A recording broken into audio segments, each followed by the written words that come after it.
I have the audacity to believe that peoples everywhere can have 3 meals a day for their bodies, education and culture for their minds, and dignity, equality, and freedom for their spirits. I believe that what self-centered men have torn down, men other-centered can build up. I still believe that we shall overcome. This faith can give us courage to face the uncertainties of the future. It will give our tired feet new strength as we continue our forward stride toward the city of freedom.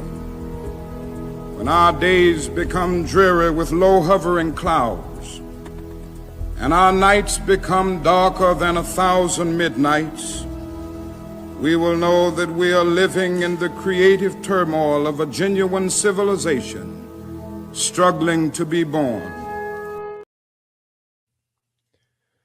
Powerful words from Martin Luther King Jr. Everything's still relevant, stands the test of time. Good afternoon. Happy MLK Day. Welcome to the Inside Edge Network. This is Illegal Formation. I'm your host. I'm Chad Bryan. With me, as always, my man, TK Dandridge. TK, there's a lot going on today, man. Happy MLK Day, first of all. Happy Martin Luther King Day to you as well. Yeah, definitely a lot going on today, both in the world of college football and in the NFL today. Should be an exciting, riveting day. Yeah, we've got some mildly breaking news. Should I use a little breaking news? That's old. You probably heard it by now. But the Bills have fired head coach Sean McDermott out in Buffalo. Listen, I don't know. Was it Sean McDermott's fault that Josh Allen turned the ball over 4 times? I mean, is that a game plan thing? Are we blaming him? Why did the Bills fire Sean McDermott, TK? More than anything, I think this comes down to postseason success. Yes, Sean McDermott has helped the Buffalo Bills reach 2 AFC championships within the last 5 years. But at the same time, with their major nemesis, the Kansas City Chiefs, being out, also with Joe Burrow and the Cincinnati Bengals and Lamar Jackson and the Baltimore Ravens not being in the tournament as well, and the Bills still finding a way to exit the playoffs early, was deemed unacceptable in the eyes of the Pagula family, and they had to make a move going forward. Do I think this is kind of a knee-jerk reaction? Yes, considering that there are 7 other teams looking for head coaches at this point in time, and then you decide to solicit an invitation for yourself to the We Need a Head Coach party. This was just weird. I do understand the organization is disgruntled.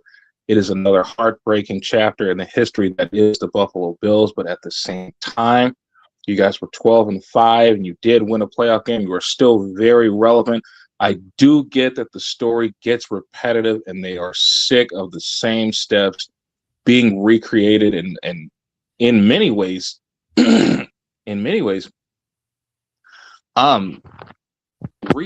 recreated, reincarnated. They are really just repeating some of their worst memories in real time, and it's painful to watch. But yeah, I definitely think this was a knee-jerk reaction. You missed out on John Harbaugh by a few days, so it's going to be interesting to see what happens. Yeah. Speaking of John Harbaugh, you think any part of his, I don't want to say regret, but do you think he's kind of feeling like, wouldn't have minded looking at the Buffalo job for a minute? Now, I think there may be just a touch of regret there. Maybe he jumped the gun a little bit early. I think any coach in the world would love the opportunity to be able to coach number 17. But at the same time, me and you talked about this earlier, I think Steve Tisch and Johnny Mara really laid it on and really got his jimmies wet, got him to appreciate the fact that they flew out on their own accord to try to interview him for the vacant head coaching spot. And then he took a good look at that roster and said, you know what, this is a pretty good situation here. Granted, it might be tough on the outside looking in at a 4-13 team, you take a real good, detailed look at that roster, and that roster is good for about a good 4 or 5 years, at least. And I'm going to go out on a limb and say this. I know it's very early. I do pick the New York Giants to contend for the NFC East title next year. Okay. I mean, yeah. Listen, the Giants aren't a bad landing spot. Right? I don't mean to suggest that Jackson Dart and Cam Scatterboo, as long as Scatterboo can get back from that injury, are a bad duo. You've got Malik Neighbors there. A lot of things to work with on that offense. It's not totally. It's not the Browns' offense, right? With no offensive line, questions at quarterback, no receivers, injuries at running back. Also, the Browns are in a much worse position right now than the Giants are, really. And I think Harbaugh, when you look at it, you've got a quarterback on the rise as opposed to a guy who's 30 next season. Not that 30 is old. Listen, I'm not throwing stones. I'm 46. I'm not calling anybody old at 30. But for the life of an NFL quarterback, especially for Josh Allen, who likes to run the ball, take some hits. It's you're kind of you're gambling against time, I guess, a little bit. So listen, I don't think the Giants are a bad landing spot at all. But like you said, I mean, anybody would be happy to work with Josh Allen, James Cook, and the rest of that offense. I'm sure they could put something together in Buffalo with Harbaugh, but that's fine. He's in New York, and I'm sure he's happy there. Still would have been in New York, I guess, with Buffalo, but you know what I mean. He's in the Meadowlands. He'll be fine. Yeah, I don't know. The NFL coaching carousel is wild. I saw a post this morning that said now Mike Vrabel, who's been in New England just a little bit over a year, 372 days to be exact, is now the longest tenured head coach in the AFC East. That's wild. Oh, wow. That's pretty crazy. At first, I thought I said the AFC, and I was like, "No, wait, no." And I'm like, "No, it can't be." Right. But yeah, I was just waking up, wiping the crust out of my eyes, and I thought I said the AFC. And I'm like, "Hold up, what happened?" I thought the Bengals weren't fine, but yeah, anyway. So Mike Vrabel, 72 days, is now the longest tenured head coach in the AFC East. And we thought the AFC North had some turmoil going on, man. I don't know. It's pretty wild. And we do. There is. There's turmoil everywhere. Not a happy time in the East and North. You're talking about the AFC right now and being a head coach or a former head coach. Unless you like new beginnings. Speaking of new beginnings, we've got our guy, Kevin Stefanski. He's down in Atlanta. He's been hired. The Giants made it official with John Harbaugh. There was some question for a couple of days. We reported it here on the Inside Edge Network on Thursday night, and then Friday morning, I had heard that it wasn't quite official yet, but they were working on it. And I thought, wait a minute, like what? Did like player 2 enter the chat? I thought maybe I thought Jimmy Haslam was coming in with like a $500 billion offer and like, I don't know, 4% ownership in Pilot Flying J or something for the Hardballs. I don't know what it was. Who knows? You never know. We're going to see the worst head coach deal of all time because we haven't done that yet. So we haven't done that's the thing they haven't done yet as the Browns. One more check on the bucket list of dumb crap that we've done as an organization since 1999. Yeah, how can I kill the Browns? Like it's wild. So Stefanski goes to Atlanta. I don't know. I mean, do you have any kind of? Do you have a feeling? Is it going to be Kirk Cousins? Is it going to be Michael Penix down there? Like, what's going to happen there? What's going to? And we talked a little bit about it Sunday on the pregame show about how their offense is going to now slowly die. Poor Falcons fans. They don't know what they're in for. I don't know. What do you think? I think you say he's going to have some success right away. At least Double-A did. I thought you maybe kind of agreed with that a little bit. Look, the opportunity is right there. You are in possibly the second worst division in football outside of the AFC North right now. There is an opportunity to win that division. Granted, the Carolina Panthers took care of that this year. They did it on the strength of a 3-win tie and the fact that they beat 2 of those teams, the other 2 teams that were in the 3-way tie with them. So, the opportunity is obviously there to win the division. But I just want to say this. The first time that we have to hear that he doesn't have his quarterback come out of his mouth, Arthur Blank is to fire him immediately. Don't even waste time with it. I don't give a damn what Matt Bryan has to say about it. Like the first time, that's all it takes to hear that quarterback mess come out of his mouth, and you have 2 of them on your roster, both who have had success in this league, especially Kirk Cousins. I do understand that Michael Penix Jr. has a way to go, and especially with the injury concerns, and him leaving the year with another big time injury. I think it was a torn ACL. Yeah, he's bad He luck. is a solid young player. He is very talented. I do think the general consensus around that Atlanta Falcons organization is that they are going to stick it out with number 9 to see exactly what he has in him. Believe it or not, I do expect Kirk Cousins to still be on the roster in case, Kevin Stefanski decides he wants to show the world exactly how delusional he is and try to trade Kirk Cousins for Dylan Gabriel or something idiotic like that. Imagine. Could you imagine walking into a situation where you have Kirk Cousins and Michael Penix and you trade for Dylan Gabriel? Yeah, that alone should get him fired. So I hope he wouldn't. I hope he wouldn't go that route. I really I know he liked the kid a lot. I'm sure he probably wanted to work with him some more. But listen, you already have 2 solid quarterbacks in your room already. Yeah. So there is no need to continue with this crap any longer. If the Atlanta Falcons do not win more than 10 games this year, I will deem the season as a disappointment for them. Yeah. You think about it, and it's like, listen, you fired a guy that went 8-9 in back-to-back seasons, and you hire a guy that went 8-26 in his last 2 to replace him. Yeah. This offense had better take off, especially if they do the right thing and re-sign Kyle Pitts to a long-term deal, especially after the year that he had, a career-high 88 receptions and 5 touchdowns, only 928 yards, which I think was second among tight ends this year. So yeah, if they get that done and they keep that triplet core together of Drake London, Bijan Robinson, and Kyle Pitts Sr., yeah, wins are expected early. Yeah. And I think if you ask anyone in Atlanta right now, they're not feeling too hot up the sign. Yeah. I used to make a joke, and I apologize to Raul says what 2 proven quarterbacks? He doesn't like Kirk Cousins or Michael Penix. No. Raul, that's okay. You don't like Penix or Cousins? I mean, better than what Stefanski's had. I mean, I think Shedeur Sanders has shown flashes, but he definitely hasn't had time. We can't call him proven yet. Would not say he's proven yet, no. But thanks for commenting, Ro. I appreciate you. You can let us know what you think in the comments. I used to make a joke about, and I, no offense to meteorologists, but I used to say being a meteorologist would be the greatest job in the world, man. You get to go on TV, you get to have some fun. You never really have to be right, and reasonable people don't get mad at you for that, right? Like they understand, like you're predicting a model that's unpredictable. I mean, at best, right? Some people get mad. I've seen comments online. I've seen people yell at weathermen for weather women, whoever, for snow, rain, whatever. It's not they're not bringing it. They're just telling you it might be coming.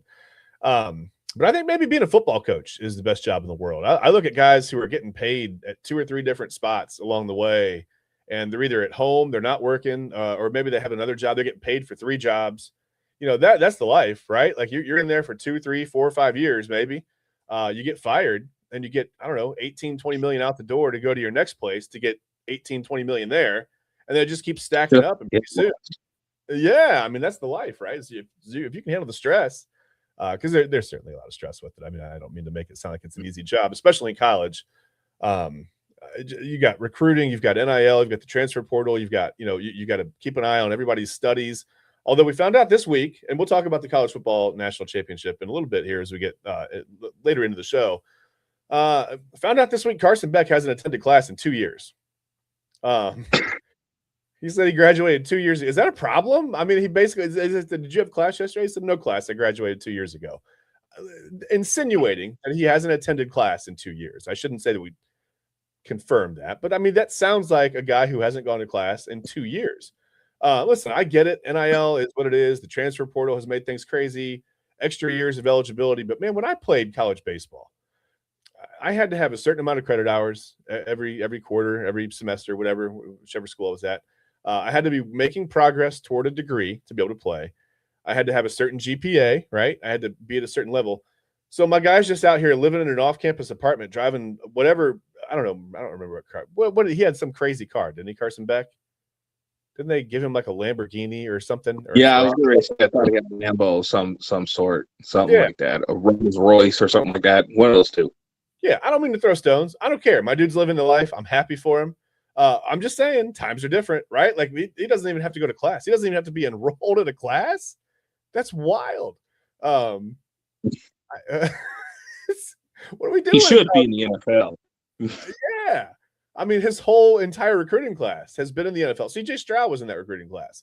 He's been in the league for 3 years, man. And by the way, speaking of CJ Stroud, man, my man, you're wearing your Ohio State gear, and I've seen some stuff online about that. Boy, CJ Stroud just couldn't stop getting the ball to the Patriots yesterday.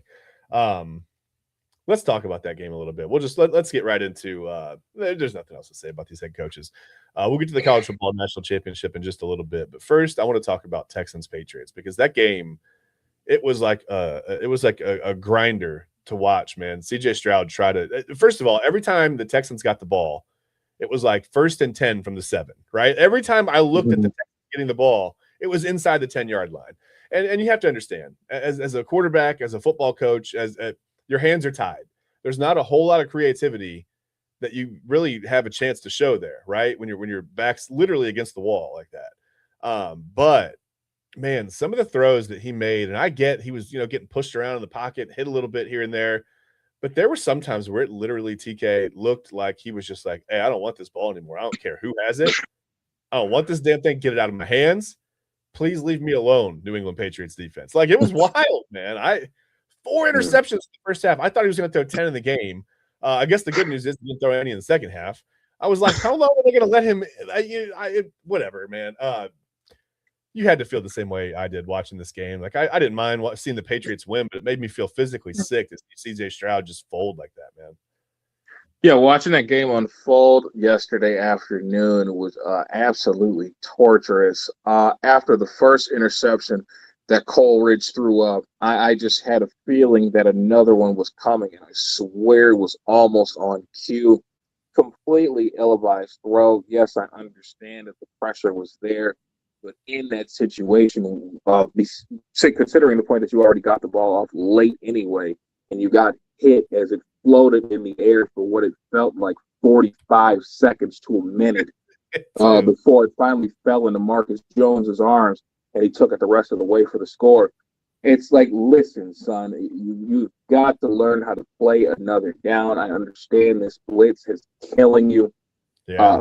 Vrabel brought the house as many times as he possibly could. I lost count after about 7. He just kept sitting in the house because he knew he could get away with it. He knew that this offensive line was not going to be able to handle the interior pass rush of Milton Williams and Christian Barrymore. They were not going to be able to contain those edges. And Christian Ellis had the game of a lifetime yesterday. It looked like he was in on almost every tackle. Watching him literally decapitate Woody March after a hit was kind of the highlight of the game. It was such a nasty hit. It was unfortunate, but Woody took it. Woody took it. He got back up. He was fine afterwards. But just the hit just jarred his lid loose, and I just think that woke up the Patriots for the rest of the game. And it was just a nightmare for Coleridge. I'd never seen him play that bad. He kind of put a little bit of a target on his back for next season. You might think, could there or should there be a quarterback controversy in Houston? I don't necessarily think it'll go that route. Yeah. But after these past couple of games, it's in the back of your head. I don't know. It's something to tinker with. You might need to light a fire under the young man. I don't know what's happened to him. Came in so hot, so fresh, so clean. Everything worked out. Everything looked good. And now it's just like if not every game, every other game, it just looks like a literal implosion on the field with Coleridge. I don't know what's happened to him. Yeah, it's like somebody found, he came in that rookie season, had such a good year. He broke rookie records. He looked really good. And all of a sudden, it's like like I said, someone found the kryptonite for him. Someone found his, exact coverage setup and exact blitz package that just like somehow he doesn't see a part of the field or something. There's something there that he's not processing something, TK. I don't know if it's post-snap, pre-snap. I don't know what it is. I'd have to dive into the film, and even then I probably wouldn't know. I mean, I'm not an expert. Listen, I don't know what it is, but you can see it. Like when you talk about passing the eye test, and we'll get to the college football championship. An example of passing the eye test is Indiana's offensive line.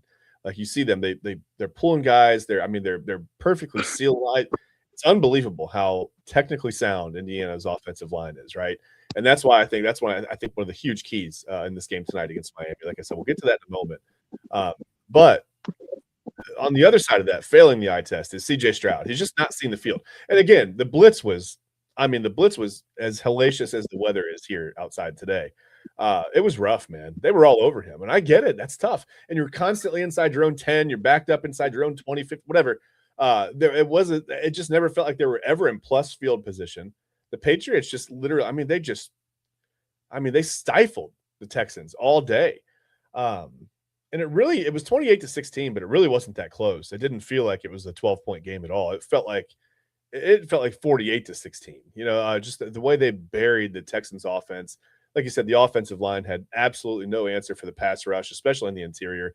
It was just, I thought we had a game for a while, man. It was 14-10. New England was up on Houston. It was like even Houston was up 10-7. We got a little back and forth here. Like, this is going to be a fun game. And then somebody forgot to tell C.J. Stroud that which color he was wearing. I don't know. I mean, it got wild after that. But whatever. I mean, it happened. The NFC game was fun last night, man. Rams, Bears, another overtime game. I thought the Bears were going to pull it out. That touchdown pass late, man, from Caleb Williams to commit. I thought, here we go. Like, the Bears are going to come back again.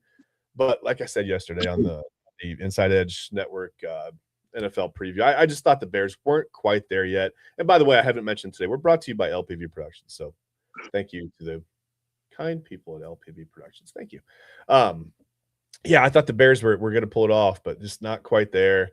And I thought that might happen to them. I guess Matt Stafford is now 2-9 or whatever, and weather under 40 degrees. So congratulations to the Rams. They'll head on to the NFC Championship game, but that was a fun game to watch, man. How do you feel about the Bears? I mean, I feel like the Bears proved they're a pretty legit team. I mean, the defense was better, which, maybe that's some of Stafford playing in the cold, but I think the Bears have a lot to build on and a lot to be excited about going forward. It's the NFL. It can be fickle. But don't you feel pretty good about the Bears going forward right now? I feel absolutely ecstatic for the Chicago Bears organization and their fans, more specifically. Yeah. Bears fans were starting to reach our territory as far as suffering. They were getting close. They were getting close, but it was going to take a lot to get there. But yes, the Chicago Bears are definitely a legit NFL team now. I definitely think they're going to win the division again next year. I understand Detroit's going to have something to say about that, as will Green Bay, as will Minnesota too. They're going to figure out the whole thing at quarterback. I'm sure J.J. McCarthy's going to be just fine.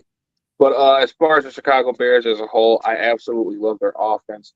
And after so many long years of having to listen to Bears fans bellyache about only having Sid Luckman and Jim McMahon and, missing on, multiple quarterbacks, obviously most notably when they took Mitch Trubisky with the second overall selection in the 2017 draft over Patrick Mahomes and that other freak guy that's on our football team.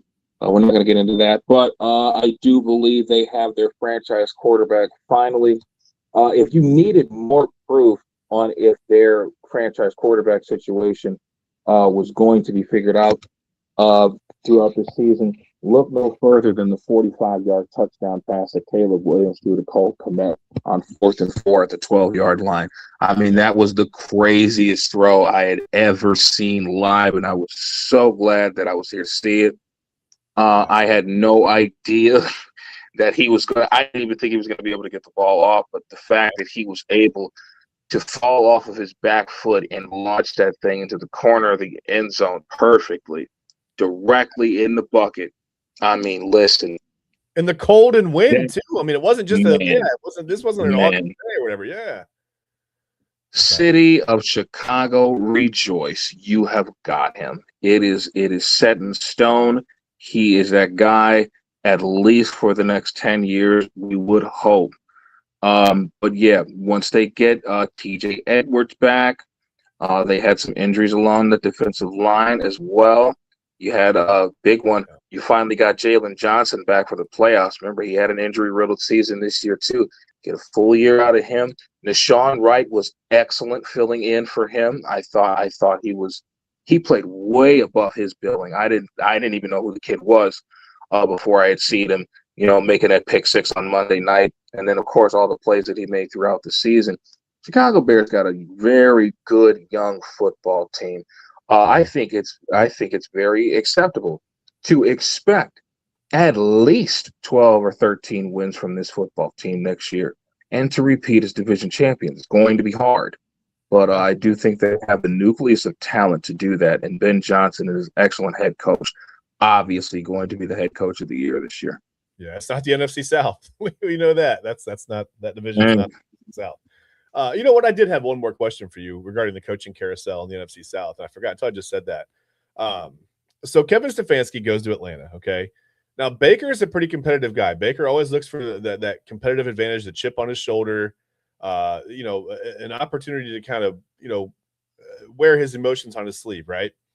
Do you think is he a little bit extra motivated now to play against the Falcons, knowing obviously he remembers what happened to him here when Kevin Stefanski was the guy, right? Like it kind of seems like he got pushed out. I don't know if it was Kevin Stefanski or not. I have no idea. It could have totally been Jimmy Haslam, could have been Andrew. We don't know. We'll never know. Could have been Paul DePodesta. We have no idea. But don't you think Baker would? I mean, as a competitor, don't you think he would naturally say, "Okay, you know what? I get two against this guy every year now. It's gonna be hell for him." What'd you think? I would think. Well, he's obviously going to feel that way. Now, will his performance match that of his emotions? We really do not know yet, because we have seen him kind of choke away some pretty personal matchups within the past few seasons. You think, any time when the game was on the line, you really don't know exactly what you're going to get out of Baker Mayfield. It's kind of a Jekyll and Hyde type thing. Not to say that he doesn't have any type of clutch gene, but in times that clutch gene can be in question. We've seen it happen here. It's happened a few times in Tampa Bay as well. Granted, he has gotten better at it. Yeah. But, you would think, anytime the Buccaneers face the Falcons, you would think that'd be a 21-point blowout every time. But, we got to wait and see for that. That's pretty interesting. Yeah, he may not say it. Exactly. Matured a little bit. He might feel that way internally. Says, "Happy Martin Luther King Day, everyone." Jenny, happy Martin Luther King Day. Thanks for watching. Appreciate it. Thank you. I would think that would at least be in the back of his mind. But yeah, I think the Bears have a pretty exciting foundation going forward. I think they have a great offense. I think they've got room to build on the defense. Exciting head coach. They're just in a really good position finally. And like I said, you had to feel good for them. I mean, they were in this quarterback albatross for a really long time, man. Jay Cutler's probably the closest thing they've had to a true franchise quarterback. You feel good for them, You feel good. They can win any game that they get into because they have Caleb Williams. And I don't know what that's like as a Browns fan. I don't know. I remember Chicago Bears fans used to try to grease him up so badly. And I'm just like, bro, I feel so bad for y'all. And my quarterback is Colt McCoy, Brandon Whedon and shit. So, to have to hear them grease him up, he was so overwhelmingly average with a great arm. I mean, I really think the only thing special he did in the NFL was outlive Vince Young and Matt Leinart, but they were burnt out when they got to the NFL anyway. So, that's just my shoulder injury or something. He was nursing some injuries. I don't know. It's whatever. I look at these teams and I can't help but be a little bit. You're not jealous, but you feel a little bit like, do I wish it was us? Yeah, I mean, it'd be nice to have. This Ben Johnson, Caleb Williams combo or whatever.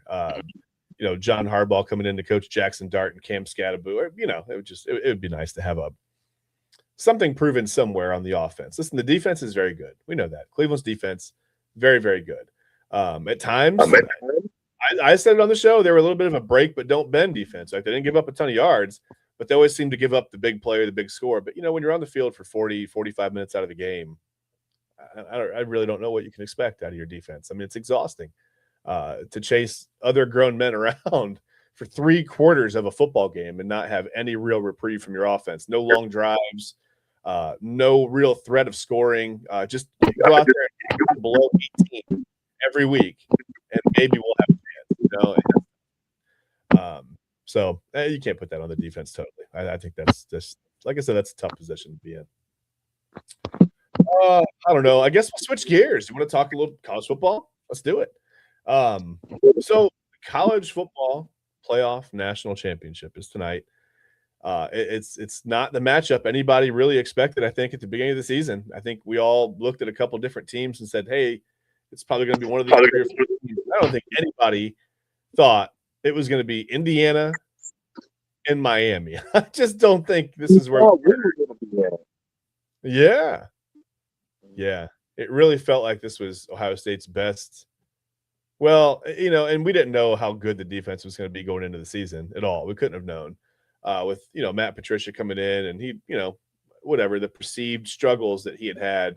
But he's obviously a defensive genius. We've seen that. He got more out of 1 year as far as, again, passing the eye test than Jim Knowles, I think, really got out of that defense in 3 seasons. Yes, they won a national championship, and the defense was pretty good. No doubt. When they won the year that 2 years ago when Ohio State won the championship, whatever, last season, whatever you want to say. But they were much better under Matt Patricia. Now, granted, you had another, you have Caleb Downs' second year in the system, and it's kind of a new system, but they're whatever. You know what I'm saying? He was more familiar, more accustomed to being in Columbus, and you had some guys like Arvell Reese, Caden, the guys that made a difference, right? First of all, before we even talk about the college football national championship, how long do you expect Matt Patricia to be in Columbus? They're like do we have a time frame with him? 2-3 years, maybe? That's it. I mean, what do you think about that? With the defensive performance that these guys put on this year, I would hope it'd be for the next 10 years. I mean, Matt Patricia made this defense absolutely lethal. You think we allowed 7 points per game for an entire year? That's somebody you want to keep around for a lifetime, if humanly possible. You want to. I have a feeling he might get some opportunities now, though. Yeah, definitely. You're thinking maybe, hopefully, Matt Patricia stays for at least 5 years, if not 10. You got to think the itch to be a head coach again might come along sometime. Whether or not he stays in the college ranks or tries to weasel his way back into the NFL, that remains to be seen. But yeah, Matt Patricia is a guy that you would like to see stay with this college program for quite some time. Hopefully, it's 5 or 10 years, somewhere in between there. Yeah, I believe it was Denzel Washington as Mr. McCall in The Equalizer said, "You got to be who you are in this world, right?" Sometimes it's perfectly fine to be an offensive coordinator, to be a defensive coordinator, focus on that one side of the ball, and just bring your special, your special version of hell. I mean, look, it can. The Buckeyes were a completely different team because of that defense, and we saw it when they played. Indiana with their defense and Miami with their defense. We saw the offense have some struggles scoring, and granted, I think that was a little bit because of by design, right? They weren't going out and airing it out and trying to score in 3 or 4 plays. I mean, it was a methodical approach, right? Definitely trying to hold on to the football and run some clock and, win the time of possession battle. And that's all fine. And that's all great when you're scoring. But when you're unable to score in those games, then that makes it a little bit different. I don't know. I don't know what the right mix is. I don't know how you could have beaten Indiana in the Big Ten championship game. They played a really, really sound, fundamental game. They're tough. They're probably faster and stronger than we want to give them credit for. Because the perception is, well, they're just Indiana. I mean, it's a basketball. Well, this isn't the 80s anymore, right? Like, this is different now. This is Kurt Signetti. This is the Hoosiers. I mean, they're tough. Their offensive line, like I said, is surgical. It's cool to watch them execute because they're about as good as it gets. And they're not a bunch of 5-star guys. In fact, I mean, Indiana's roster doesn't have a single 5-star in sight. Nobody, right? You got a bunch of transfers from James Madison. You got a bunch of guys that were I don't know, maybe forgotten about when it comes to the recruiting system or whatever you want to say. Not forgotten about, but just maybe overlooked a little bit. I mean, maybe didn't play against the best competition, so it's hard to get a great. I have no idea. But you've got guys out there now that look like 5 stars on the field. If you were going to reclassify them, as NFL prospects, they've got a couple guys that look like they look the part. But then again, probably not going to have a ton of guys drafted either past Fernando Mendoza. I mean, I don't know. It's just they just work really well together. Pat Coogan. What's that? Carter Smith and Pat Coogan, maybe. Yeah. Elijah Schratt. Omar we're Cooper. Just not talking about a bunch of first rounders. I mean, it's not like, it's the perception here. Ohio State, LSU, like these squads have these can't miss first round guys that left tackle at guard, whatever, but we're not really talking about that with Indiana. It's just, they just are a team that, I don't know, man, they've just taken on this personality of their head coach. I mean, they believe they can beat anyone, and they go out and they play like it.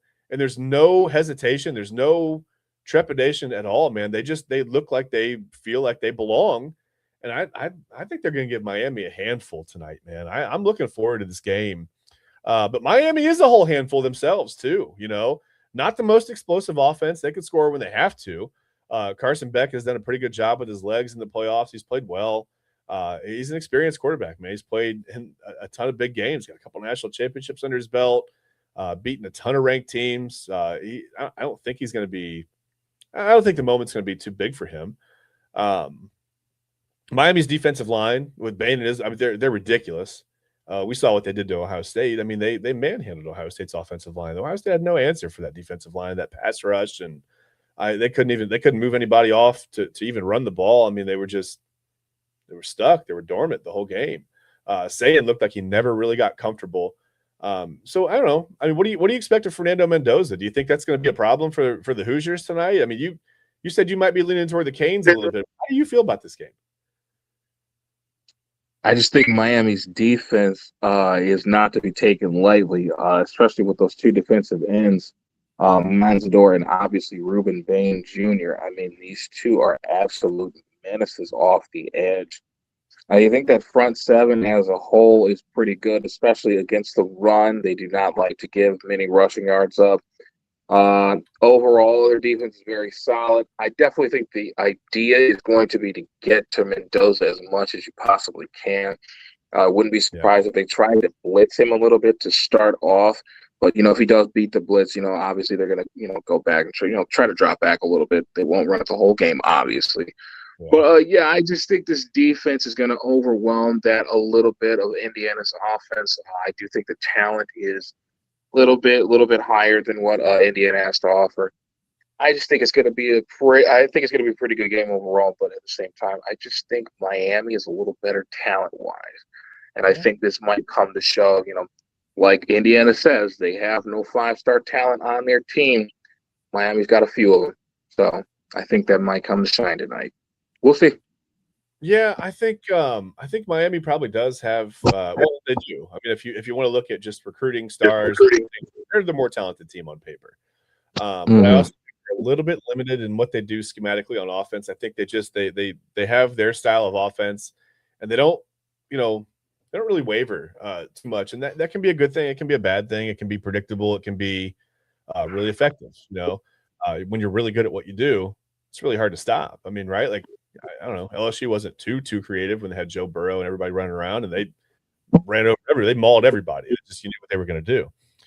I don't know. I feel this is like, I don't know. I'm a little bit out of touch with college football. It feels like it's been so long since we've seen a game. There's been a little bit of a break, and I really wish this game, instead of a Monday night, I wish this could have been Saturday night. I mean, at the very least on Friday night. It feels I don't like 9 national championship games. I can't stand it. And I know they're trying to. I get that there's nothing to compete with, but I mean, really, we Saturday night. What did we watch? What was the reason we ended up with? And I get it. You can't predict this. Okay, I understand. You can't predict that the Niners are going to be as banged up as they were coming into that not NFC championship game, but the divisional round game. So instead of the college football national championship, Miami, Indiana, the story, the whole thing, which, by the way, Paul Feinbaum says he's not impressed. It's going to be a cute story, and it'll get overshadowed by the NFL. What is like? Why is he so bitter? What is he so angry about? What happened to Paul Fine? Like, do you not enjoy college football or talking about it anymore? I don't understand. Anyway, who cares? Could we not have had this game Saturday night instead of the 41-6 drubbing that the Seahawks put on the 49ers? Like, I'm pretty sure I know Niners fans personally that would have been like, yeah, I rather would have watched Indiana Miami. I don't understand why this game can't be on a weekend. I don't like it. I don't know either. I guess I gotten used to it. I mean, you think about it, you get off work Monday evening, oh, at least there's a national championship game that I could look forward to. I guess that's, a little bit, but, weekend game would definitely, go to work Tuesday morning, right? Like, yeah. Right, exactly. Whatever. That's whatever. They're not going to change it for me. So yeah, I don't know. I feel like Miami has. You're right. Miami has the talent advantage on paper. I don't think there's any. That's not even really a matter of opinion. But who knows? I mean, the way that talent has been analyzed and scouted or whatever, maybe that's wrong.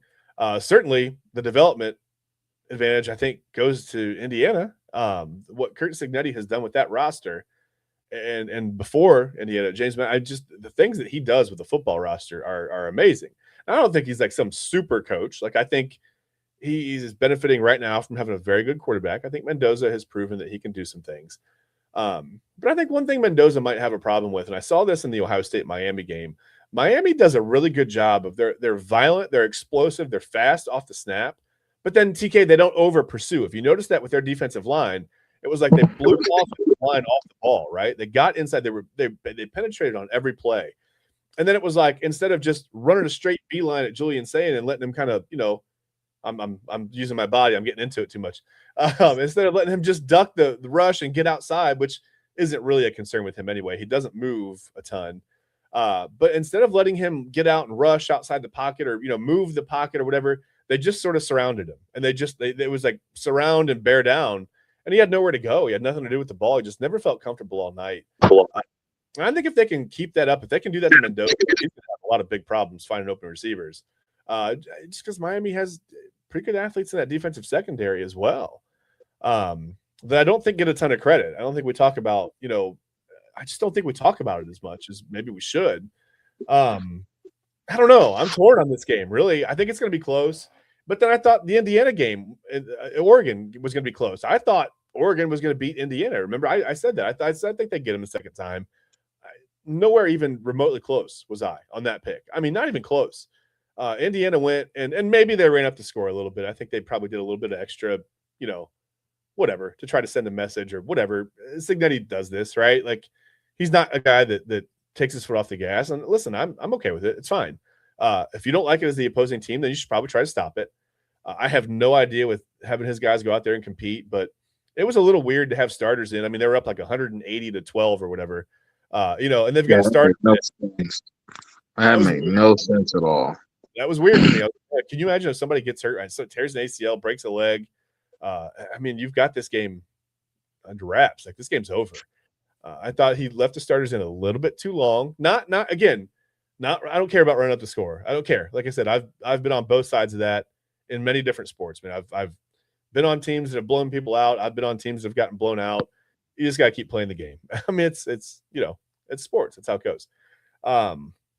But I thought they could have kept playing the game with, maybe some guys who weren't going to make as big of an impact in the national championship game.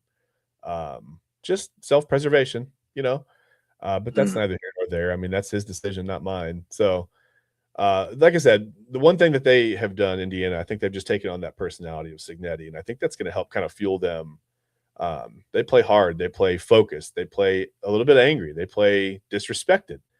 They play Baker Mayfielded, right? Can we make that is that a thing? Can we make that an adjective? They play. Hey. Chat with Webster's and see what they say. I'll take it up with them. I'll email them. But, it's worth a shot. Yeah, no guarantees, but I will email them after the show. But yeah, they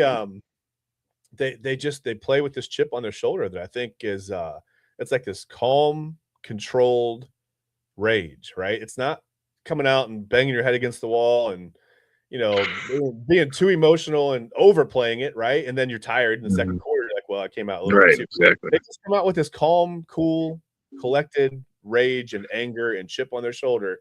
And I really like it, man. I love teams that play like this. I think, when you've watched some of those Urban Meyer Ohio State teams played like this, right? They came out and even though they were the number one team in the nation, clearly the most talented team on the field that day, they looked like they were disrespected, right? They played like they had something to prove. Not like they had something to hold on to so tight that they didn't want to, there's a difference in that mindset. And I think that's where Indiana is, and I really like that. I think Miami's playing that way too, by the way. I don't think they're any different. I think Mario Cristobal has his guys in the same situation. So it's two teams that have been really probably overlooked a lot of the season, even though Indiana's undefeated. They're still number one, undefeated. They're still overlooked. They're still, people say, oh, they're overrated. They're nothing. They're Indiana. It's a basketball school. Come on, this is a nice story, but I don't know, man. They're 15-0. Like they've beat some really good football teams. And this whole concept of people going online, by the way, and saying that a team like Ohio State, well, they haven't beaten anybody because Ohio State sucks. They got exposed. Come on, man. They lost to the two teams that are playing in the national championship game by a total of 13 points. They're the ones who exposed us, so they have to be good somewhat. Yeah, I don't think that means that a team got exposed or that they're a fraud or that – I think that's a weird thing to say. Well, the one who did the exposing, give them their flowers. Yeah. It's so weird. We're so quick to take credit away and people say that, like a team like Michigan, like, they stink because they lost. Man, they had a freshman quarterback that looked like he had no idea what he was doing half the season, and they still won 8-9 games. I mean, they weren't bad. Right. I don't know, man. I just don't – I don't really agree with that whole mindset of like, oh, a team lost a game. They're exposed. They're frauds. They suck. They're 12-1. They're garbage. You know what I mean? Like, hold on, what? I mean, take it easy.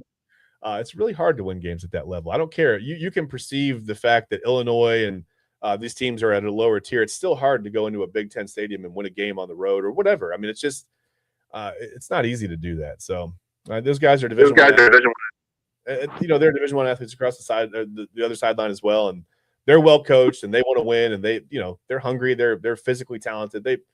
It's the same, man. You may have a little bit more talent on the Ohio State sideline, but these guys want to win too. It's ridiculous to think that every team just lays down and because you lost the game at the end of the season to a team that's undefeated and another team that's in the national championship game, now you're exposed as a fraud. I think that's really weird. That's neither here nor there. I don't know. Any parting thoughts today, man? We talked about the NFL head coaching carousel. Not really at. There's a ton of guys that are still out there roaming around. The Browns are doing second interviews all week with some people that I think maybe we agree with and some people maybe we don't agree with. I'm not sure. They've got Grant Udinsky coming in for a second interview. They're going to, I think, talk with Mike McDaniel again. Who else did I see? Do you make anything of Tommy Rees not really getting any love from anywhere? I don't hear of any headline. I didn't expect it. I mean, he's just been at the helm for such a short amount of time and hasn't proven anything. I mean, I don't think that's. He's going to Atlanta with Stefanski. Yeah, probably, right? I mean, that's not disparaging. Yeah, I don't think it's a cruel thing to say that, there's not a whole lot of buzz because what do you put on film to have there be buzz about, But yeah, I think you're probably right. Put McDermott in your plans, though. You absolutely have to put Sean McDermott in your plans. Yeah, if you're the Browns, I think you definitely. And listen, I don't want to hear it. Listen, I get it. Okay, we can go over the McDermott thing. The regular season has been great. No finish lower than third, and it's getting hectic. 6-10 is second year, 2018 with Buffalo. Other than that, every other season was a winning season. They never finished less. Like I said, lower than third. Constant winning the AFC East, right? I mean, look at the record: 13-3, 11-6, 13-3, 11-6, 13-4, whatever. Which how's there 11-6 in there between 216? That's weird. Anyway, that might be a mistake. But listen, the postseason is what it is. He's 8-8 in the postseason, and this is where I think it gets frustrating, to Bills fans. It's lost to the Texans in the wild card game, right? Lost to the Chiefs in the AFC Championship game. 3 years in a row, lost in the divisional game. Chiefs, Bengals, Chiefs. Lost in the AFC Championship game to the Chiefs.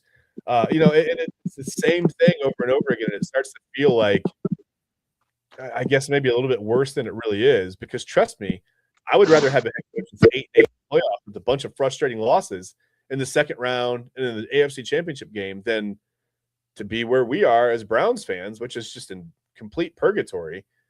We can't even make it to an in the hunt graphic in November. Believe me, I think it's better to move as far as you can. And yeah, I mean, it stinks. The playoff losses, you remember them. They're more painful. I guess they stick out in your mind more. I think about that all the time as a Braves fan, rather. I think about all the rough playoff losses because the Braves have had some really good regular season teams and then just shown up in the postseason and taken an absolute dump. And yeah, I own it. It happens. I mean, people try to make fun of me. Like, listen, there's nothing I can do. This is the team I watch. Like, I didn't do it. But you have to own that. But then at the end of the day, I'd rather have the playoff dumps than 60 and 102 every year. Exactly. The memories of watching them in October are they're painful, but they're good memories. It's playoff baseball, and this is playoff football. This is what we want. We want meaningful games in December and January in Cleveland. I mean, we'd like to host a playoff game, like we'd like Cleveland. Yes, that's the big one. Yeah, just get somebody in here who can get us to that level. Whether it's making the defense so stifling that the offense can only be so bad, or whether it's bringing the offense up to a level where, I mean, they've got a top 5, top 6 defense, whatever. If you give the team a top 12 to 15 offense, man, they're probably winning 9 to 10 games and they're going to the playoffs. Like, let's be realistic. We don't have to hit such a home run that the Browns go 15-1 every year. They're a Patriots and Chiefs level dynasty, whatever. It doesn't have to be that. Let's just get to 10 wins. And then when you get to 10 wins, you can get to 11 or 12, and things can happen, right? Like, you can get there. You can't do anything from 2, 3, 4 wins a season. You're not going to do it. And that's where we are. We're at this horrible spot where we've got, maybe what could be the best defense in the league with just an average offense. But we'll never know because the offense can't do anything but go out there and go 3 and out and turn the ball over immediately. And that's where we are. So yeah, Sean McDermott, yes.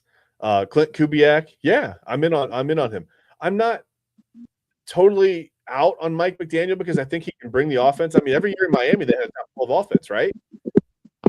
Despite despite Tua's whatever, his concussions, despite everything going on in Miami, they always had an offense that landed in the top 12 in the NFL. Had you paired that with the Browns defense, I think you have something maybe not like super special, but you have enough wins to get to the playoffs every year.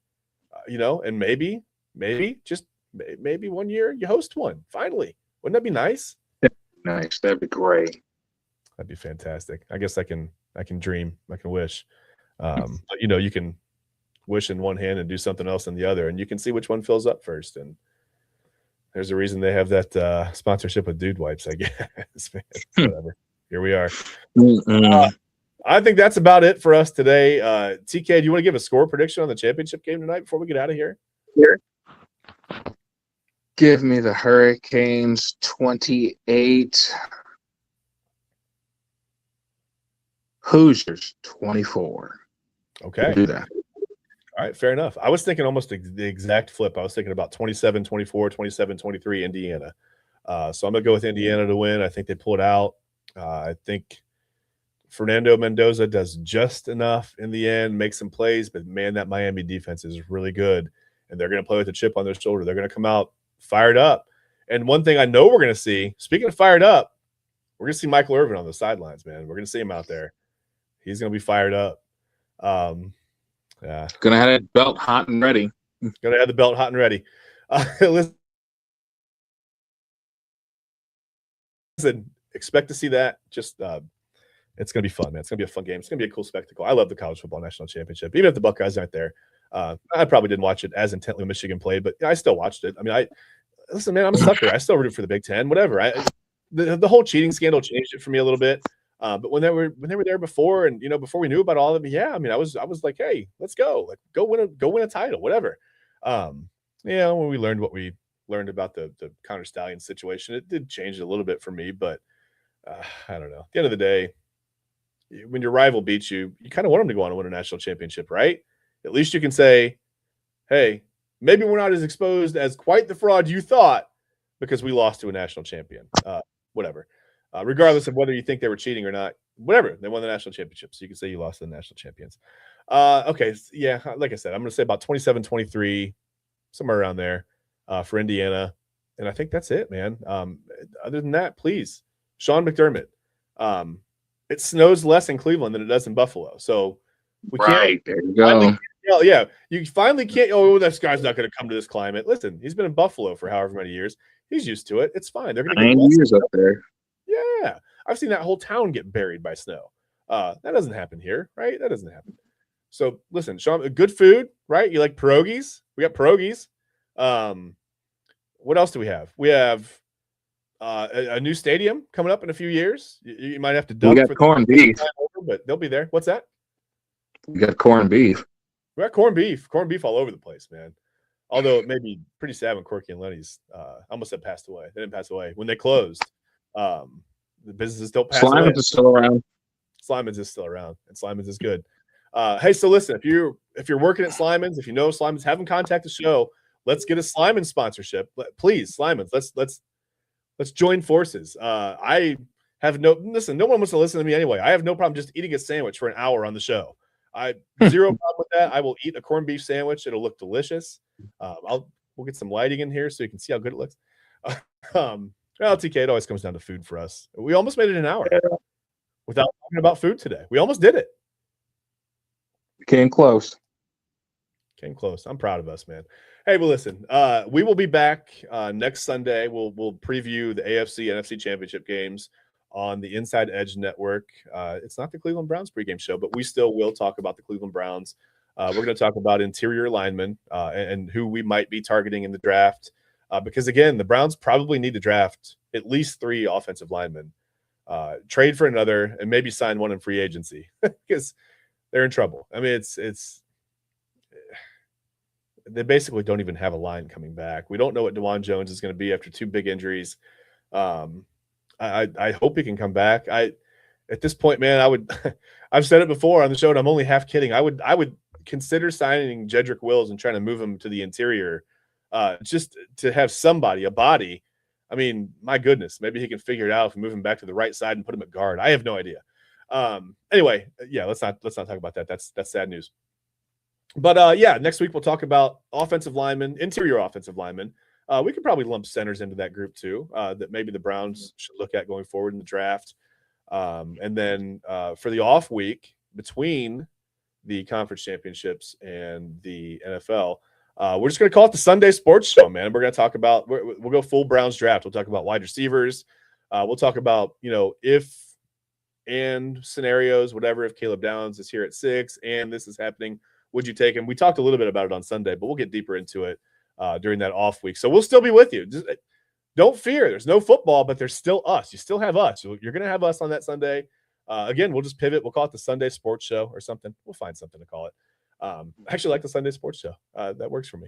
But we'll talk to TK and we'll get Ryan in and we'll figure out what to call that. But we'll be with you. We're still going to talk football.